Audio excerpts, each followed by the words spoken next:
Whitehall, 1212.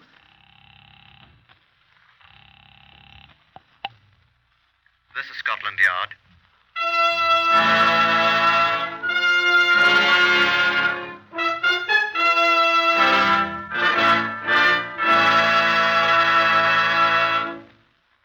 For the first time in history, Scotland Yard opens its official files to bring you the authentic, true stories of some of its most baffling cases. These are the true stories, the plain, unvarnished facts, just as they occurred, reenacted for you by an all-British cast. Only the names of the participants have for obvious reasons been changed. The stories are presented with the full cooperation of Scotland Yard. Research on Whitehall 1212 comes from Percy Hoskins, chief crime reporter of the London Daily Express. The stories for radio are written and directed by Willis Cooper. Here is Chief Superintendent John Davison, custodian of the famous Black Museum of Scotland Yard. Good afternoon. This exhibit from the files of the Black Museum is labeled 50MR242, which is the file number of the case you are here about. You'll note that it is not a very good wedding ring. That is, it is of intrinsically poor quality. The base metal of which it was made shows through the shabby, worn covering of gold wash with which it was once adorned. Base metal. Yes, as base as the purpose for which the ring was purchased for 6 shillings. As false as the promises of the bridegroom who bought it and took it back again after it had served its purpose. I hope you'll pardon my sentimentality. A policeman is generally not entitled to that luxury. I ask you to judge for yourself. Inspector Stephen Rockheed, who was Scotland Yard's principal representative in this case, shares my feelings, I think. Your feelings seem to have been shared by a great many persons who participated in this case, John. Witness Mr. Justice Brewster and what he didn't say at the trial. I'm afraid I don't remember, Stephen. He omitted the phrase, "May the Lord have mercy on your soul," when he sentenced Stanley Brown to death.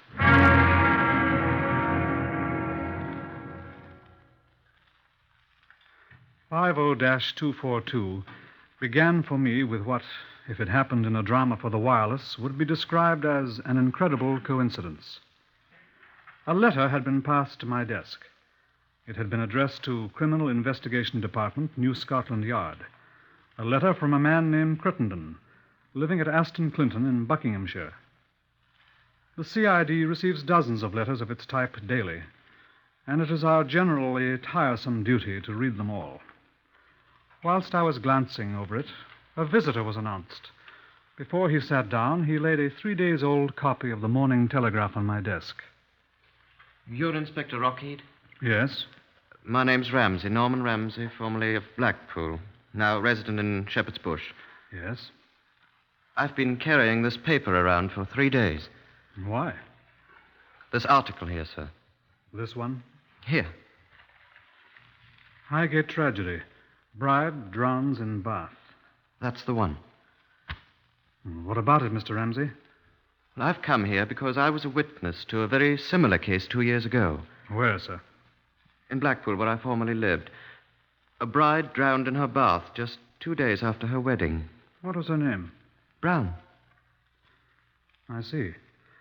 Well, Mr. Ramsey, you are to be commended for bringing this to our attention. That was her husband's name, I assume. Stanley Brown was his name. What happened to him, do you remember? I don't know. He went away the day his wife was buried. In rather a hurry, I thought. Are you making an accusation, Mr. Ramsey? I must admit I didn't like the fellow. Are you making an accusation? I am telling you what I know about an extraordinary coincidence, sir. Excuse me. Did you know the wife's maiden name? Oh, I believe it was Crittenden. Crittenden? No, that's right, yes, I'm sure. Alicia Crittenden. Oh, you've heard of the case? Do you remember how the late Mrs. Stanley Brown, the former Alicia Crittenden, was buried, sir? I most certainly do. It was the most shocking thing I'd ever heard of. She was buried in a common grave. With 3 other deceased persons in the cheapest part of the graveyard. How do you know that? Because I have a letter here in this morning's post from her father, relating the same facts you've just told me, and considerably more besides. You speak of a coincidence, Mr. Ramsey. Well, this is amazing. It's more than that, sir. I'm afraid I shall have to ask you a few more questions.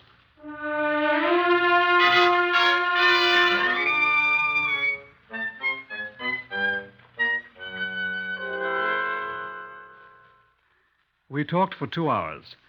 Mr. Ramsey remembered a great many things about the death of the bride in her bath at Blackpool. He remembered a representative of an insurance firm who'd asked him his opinion of Alicia Crittenden Brown as a potential risk for life insurance. He recalled having been asked to witness 2 newly drawn wills, one of the husband and one of the wife, in which each left the other everything. He recalled the circumstances of the fatal bath. Well, they had 2 small rooms on the first floor in this house. It was a sort of private lodging house, you see. Extremely charming people owned it, Mr. and Mrs. Ralston. I've heard that they've gone to America. Well, I remember the circumstances quite well indeed. The bathroom was just above the kitchen where the rest of us were sitting this particular Saturday night. Do you remember exactly when it was? Early in March, if I remember correctly. She was upstairs. I remember his saying to her, "Now, mind, don't get the bath too hot. Remember your seizures." Her what? Seizures. She had epilepsy, I believe. Well, then it was very quiet on the floor above us, and at last Brown said he was a bit worried about her and went up. Came back almost at once and said, "Oh, she's all right," or something like that. Sat down and played the piano for a while. Then he went upstairs again, and I heard him calling out that she had drowned. The doctor came, and that was the whole thing. And you have certain suspicions? Not enough to go to the police. Before, I mean. You obviously have now. Did you notice the name of the husband of the bride who was drowned in the bath at Highgate? Why, Look at the paper here. Stanley. J. Stanley. Stanley Brown's full name was James Stanley Brown. Well, Mr. I'm sure you understand, Inspector, that I realize I may be doing the man a dreadful injustice. He may, so far as I know, be the victim of... Well, Coincidence, eh? Well, yes, put it that way, if you like. I shall never forgive myself if I've stirred up suspicion of an innocent man, but... You'd also... recognize him if you saw him. Of course. Never forget him. Tall, heavy man with a long face like a horse, perfectly bald head, and the most extraordinary eyes I've ever seen. Absolutely dead eyes. Like some primordial monster from the slime of an ancient sea. Are you a poet, Mr. Ramsey? I'm sorry. He is rather fishy looking. Yes, of course I'd recognize J. Stanley Brown. Excuse me. Will you put me through to the police at Highgate, please? Right. Ring me when you get them. I should like to ask you to come up to Highgate with me. Could you come this afternoon? Oh, this afternoon? Well, let me see. Sorry. That's all right. Inspector Rockheed speaking, Scotland Yard. Oh, yes. Hello, is that you, Richard? Oh, I wanted to talk to Chief Inspector Richard Yarber at Highgate. Right. Oh, there you are, Richard. Stephen Rockheed here. Oh, fine, thank you. How are you? The young woman who died in her bath, when was it? The day before yesterday? Right. Mrs. Stanley. I'd like to have a look at her husband, Richard. Where would I find him? I mean, does he live at... What? What's the matter, Really? sir? Can't hear you, old boy. Oh, when? What? Interesting. The same day she was buried, eh? What, sir? Shh. I'm very sorry. That's very interesting. How long had they been married? Says recently married in the paper here. 3 days. It's Brown, I know it. Sorry, sir. Well, yes, I would rather like to talk with him. I think we'd better pass the word to have him picked up. Is he gone? If you please, Mr. Ramsey. I'm sorry, I'm just trying to... What's he look like? Half a tick. Where's my pencil? All right, here. Now, go ahead. Tall, about 14 stone. Big chap, isn't he? What kind of extraordinary eyes? Well, that's him. Like an insane what? What? Thin and hatty? You do turn a phrase, Richard. Excuse me. What are you saying? Bald-headed. Ask him if he's bald-headed. Yes, bald-headed chap, is he? Oh, curly black hair. Well, That's not him. It can't be. Will you please be quiet, Mr. Ramsey? Well, he was perfectly... Sorry, Richard. Yes, thanks. Give our people here at the yard the fullest description you have, and thank you very much indeed. No, I'm not sure, but the circumstances of his wife's funeral do interest me. I'm very curious. Thank you. Is he gone, sir? He's gone, yes. And where do you suppose his bride is? Well, you said she was buried. She is buried in a common grave with 4 other miscellaneous corpses, just like the other bride of 3 days who died in her bath.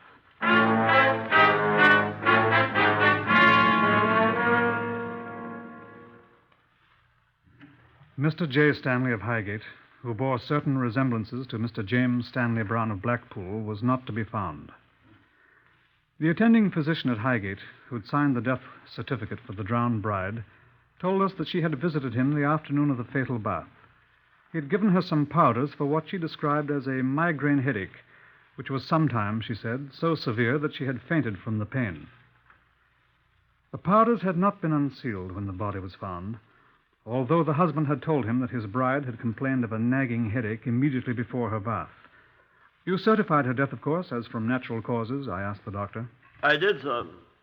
I was convinced at the time, and still am, that a sudden twinge of pain caused her to faint.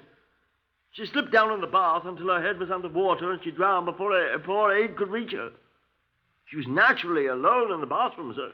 Do you recall anything that her husband said at the time, sir? Well, the man was all but prostrated. He kept repeating that if he'd only insisted she take some of the medicine I had given her, she'd still be alive. Would she have been? In effect, I so certified, Inspector. A post-mortem might... I saw no need there, nor do I now, of a post-mortem. If I may venture an opinion, I think you're being needlessly officious, sir. I'm sorry, Doctor. Reply by Mr. Francis Harrington, insurance broker of Highgate, to an inquiry by Inspector Rockheed of Scotland Yard. No, I did not pay the amount of the insurance to Mr. J. Stanley. Mrs. Stanley was insured in the amount of £1,000 sterling. Yes. Yes, he called me early on the following Monday morning with a copy of the death certificate, but, there are certain formalities, with the Home Office, and I was unable to give him a check. Yes, he was very annoyed. No, I did not think it unusual. I found that people are quite unpredictable in matters relating to life insurance. Yes. Yes, he said he would be away for some time. He said he would notify me of his address and I could send the check there. He notified me today and I've already sent him the company's check for £1,000 sterling. Yes. I think I can give it to you, yes. It's 8 Rotherhithe Crescent, Southend.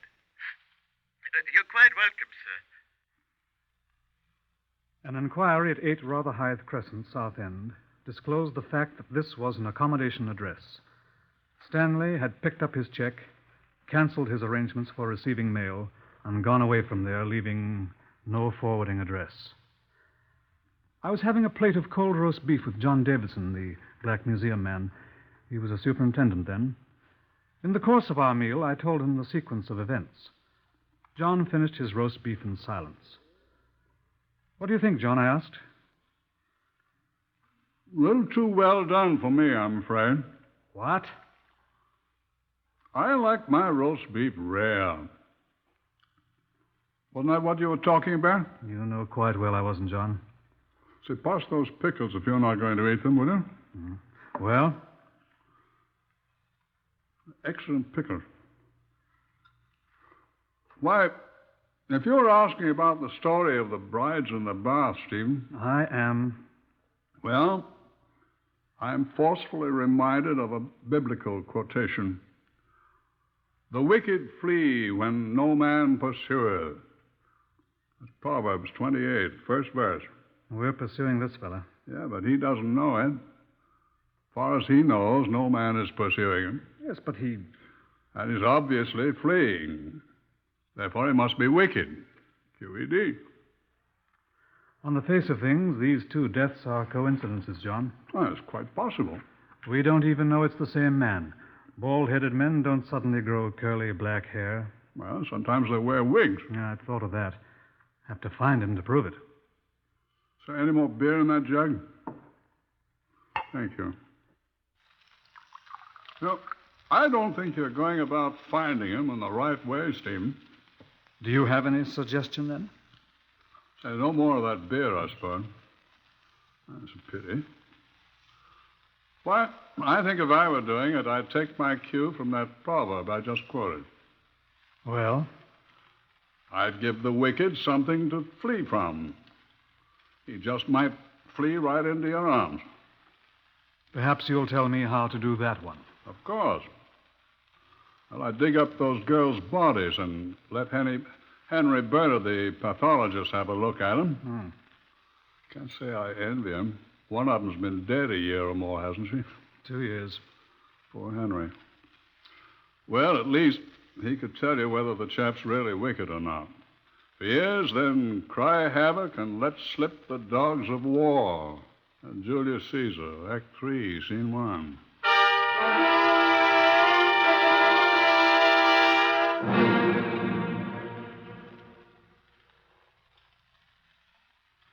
After a series of annoying explanations on my part, I succeeded in obtaining the necessary permission to exhume the bodies of Alicia Crittenden Brown at Blackpool and of the late Mrs. J. Stanley at Highgate. Henry Bernard, the long-suffering pathologist, was assigned to perform the postmortems on both bodies. Accordingly, he proceeded first to Blackpool in Lancashire for the first of the examinations. I waited impatiently. 2 days later, I received a telephone call from that well-known watering place. It was, of course, Bernard. Henry Bernard here, Rocky. Well, I'm finished. It's, of course, impossible to say at this late date whether the woman was really a sufferer from epilepsy. I told you that before I came up here. What? No, there's no evidence of any organic disease. No, she wasn't poisoned. No, there's no indication whatever of any wound of any kind on the body. Lacking any other evidence, I can assure you there is none. We must accept the fact that she drowned as a result of an epileptic seizure. No, there can be no more to add. Excuse me, there's I somebody at am, the however, door. conferring this evening with the doctor who signed the death certificate. Excuse me, sir. Yes, you what were do you on the want? telephone and I'm Water talking Street on the- police station just telephoned you. They waited, but then they said they wouldn't wait any longer. And pleased to give you the message at once, as it is extremely important. Well, spit it out. What do they want? It was Inspector Wogan, sir. He said to tell you that there's a lady complaining to them that her husband is threatening to kill her. Now, look here, Constable. I'm in no mood to be bothered with details that can be handled by... Tell them to do their own work. I'm busy. Of all the... Hello, Bernard. Hello, are you there? Hello. Oh, he's hung up, damn it. Now, look here. Well, they said you'd be most interested when you hear the lady's name, sir. Well, what is her name, then? Mrs. J. Stanley Brown, sir.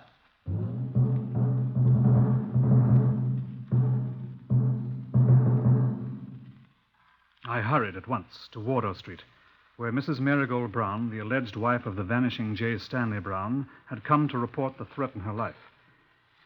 She was a tall, angular woman, singularly unattractive, wearing a shapeless gray tweed coat and a series of large aluminum bracelets which clanked.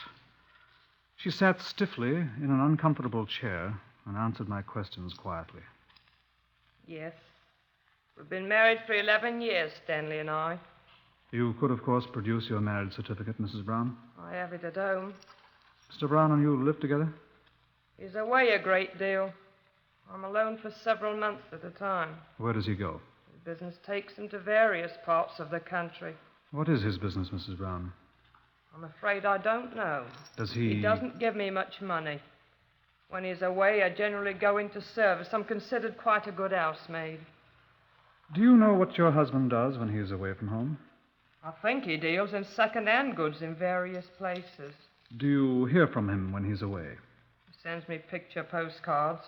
From where, for example? Portsmouth, Bristol, various places, Blackpool. Where? Blackpool. That was a long time ago. 2 years. He doesn't tell me his business. This is the first time he's threatened your life. I've been a good wife to him all these years. Would you answer my question, please, Mrs. Brown? Well, he said things in the heat of the moment. Not threatened me, but he said he wished he was well rid of me. And this time? He meant it. I could tell from his face that he meant it. I could tell by the way he shouted. And he laid hands on me, too. Your eye. Yes. What was the occasion for this? I don't ask Stanley for money very often. But this time I knew he had some money. He'd been drinking when he came back from Highgate. Highgate, you say? Yes. When I asked him if I could let me have £2 for a new dress and coat, he flew into a rage. He'd been drinking, I said. And he flew at me and broke my glasses and threatened my life. Just what did he say to you, Mrs. Brown? He said he'd take me and drown me.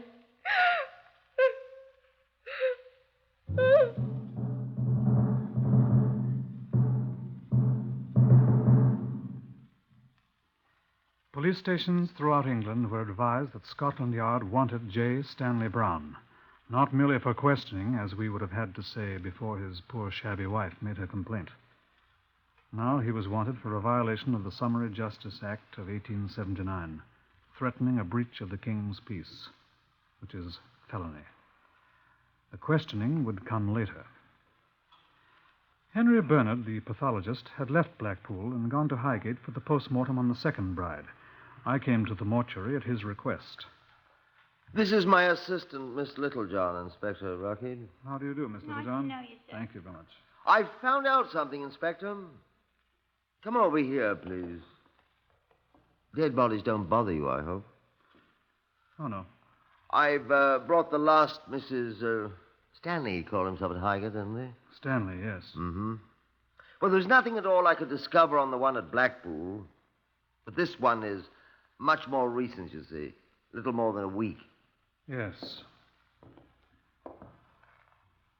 She must have been quite good-looking. Puzzles me why girls like this will marry such rascals.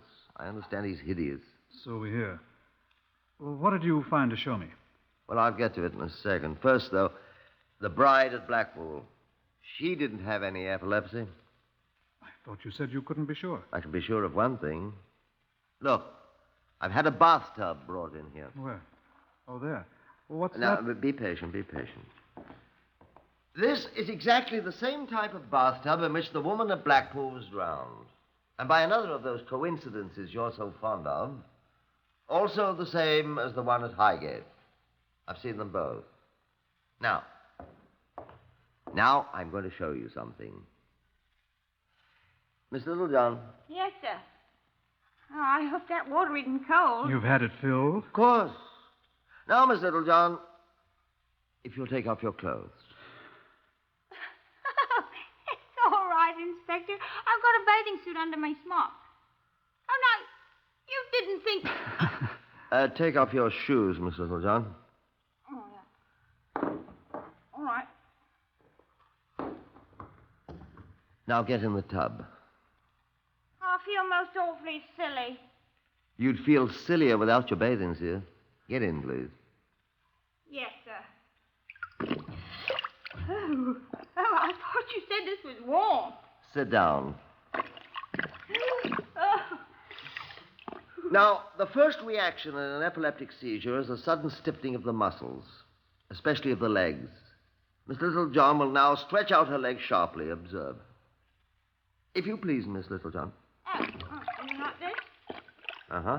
Oh, yeah. Well, nothing happened. Of course. An epileptic would merely prop herself against the foot of the tub, her back resting against the slanted end, and her head out of the water, like Miss Littlejohn.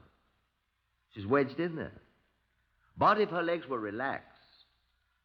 Show Miss Littlejohn. Here you are. Like that. Now, I'll show you something else.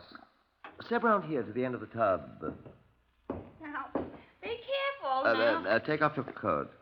Doesn't matter if your shirt sleeves get wet. Well, what are you going to do? You're going to do it. Reach down in the water. Now, do be careful. Take hold of Miss Littlejohn's ankles. Well, Go on. Excuse me, Miss Littlejohn. Oh, now, do be careful now. Lift her feet out of the tub. Oh. Hold her feet up. Hold them up. Hold her up. But her head, it's underwater, man. Of course, old chap, she's drowning. That's the way the young lady over there on the table was murdered. Oh, I say, drop her feet. She is drowning.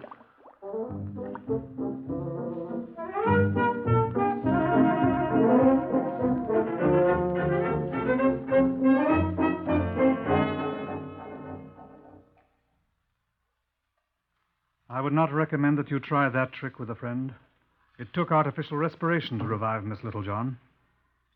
And when Bernard showed me marks on the ankles of the drowned bride, marks that fingernails would have just fitted into, well, we measured the tiny scars and photographed them for comparison with the fingers of Stanley Brown, should we ever catch him. It was almost exactly 7 weeks later. I had a telephone call from Mrs. James Stanley Brown, the living one. "Please come to my flat at once," she said. "It's of the highest importance." I went there. Mrs. Brown was quite excited. I'm so glad you've come, Inspector. What's happened, Mrs. Brown? Oh, Inspector, I want to withdraw the charge against my husband. Please say I can withdraw it. Why, Mrs. Brown, Please say I may. Oh, please. I'm afraid I'll have to know more about this, Mrs. Brown, before I can answer Oh, that. it's quite simple. We've made up again. You've what? Oh, I know, but, we've decided it was so awfully silly for us to be quarreling, and he's promised. You've seen your husband? Yes, he came back to me. And we've had such a long talk. We're going to start over again, and... Whose idea was this? Why, his, of course. And now I want to cancel a silly charge I laid against him. It wasn't a silly charge, Mrs. Brown. I'm so ashamed of myself. I simply must have you drop these charges. They're only a formality anyhow. Oh, we're going to be so happy. Already he's begun to treat me just like a bride, Inspector. Where is he now, Mrs. Brown? The dear, great boy. Where is he, please? You won't believe it, but he's upstairs right this minute, preparing me an heavenly bath. Just like a bride. She wept bitterly when I arrested him in the bathroom alongside the inviting full tub, stinking of cheap bath salts for this pathetic last bath. Despite the things he'd done to Marigold Brown, her dreams died hard. But they died when she heard the story of the other brides who had had their baths. Henry Bernard proved the points he'd made to me and Miss Littlejohn. In the face of it all, Stanley Brown confessed. On that day, Marigold Brown stopped weeping and believing in this black-hearted man. He was found guilty, of course, and sentenced to death. He was guilty of the death of 3 women. On the day he was hanged at Wandsworth, Marigold Brown committed suicide. I think there's some good advice in what Superintendent John Davison told me. Give the wicked something to flee from. Sometimes they'll flee right into your arms.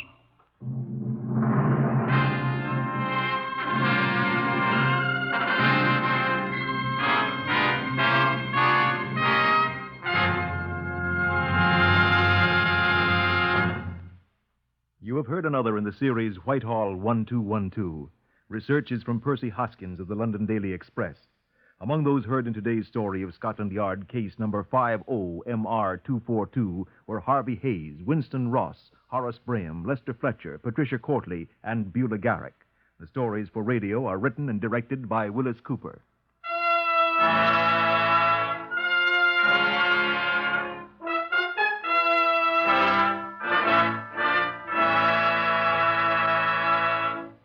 The fight against cancer is your fight. You're personally concerned with this disease, for anyone can develop it. And there is something you can do to protect yourself and your family. First, familiarize yourself with the facts about cancer. Interesting, easy-to-understand literature may be obtained from the local unit of your American Cancer Society. Guard your family and strike back against cancer. Mail a generous contribution to Cancer in care of your local post office. This is NBC, the national broadcasting company.